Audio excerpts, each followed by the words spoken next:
طبق قانون همه نهادها و اشخاص که در کشور فعالیت اقتصادی دارند و از طریق این فعالیت به درآمد و سود میرسند باید مالیات پرداخت کنند. مالیات به نسبت سود حساب میشه و طبیعتاً هرچه شخص یا شرکت درآمد بیشتر یا سود بیشتری داشته باشه مشمول پرداخت مالیات بیشتری هستند.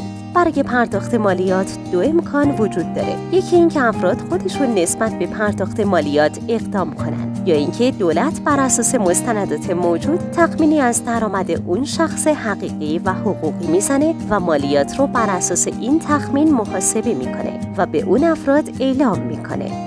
افرادی که خودشون کارفرما هستن یا در مشاغل آزاد فعالیت میکنن باید مدارک و مستندات درآمدهای سالیانه خودشون رو در قالب یک فرم به اداره امور مالیاتی کشور تسلیم کنن. بر اساس این مدارک ارائه شده مشمول پرداخت مبلغ مشخصی مالیات میشن. به فرمی که اطلاعات دارایی و درآمد و هزینه‌های افراد در اون ذکر شده و در اختیار اداره مالیات قرار میگیره فرم اظهارنامه مالیاتی گفته میشه.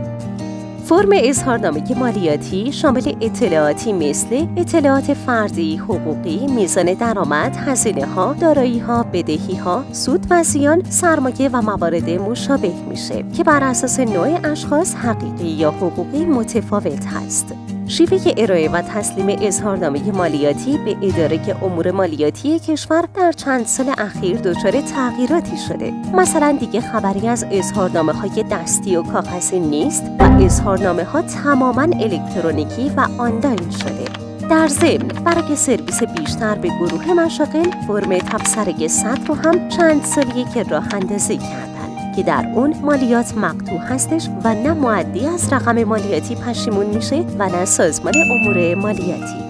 یادتون باشه در صورتی که اطلاعات نادرست و غیر واقعی در اظهارنامه ها وارد کنید و با دفاترتون مطابقت نداشته باشه جرایم سنگینی براتون در نظر گرفته میشه. شرکت حسابداری حساباندیش ایرانیان پیشرو در خدمات مالی و مالیاتی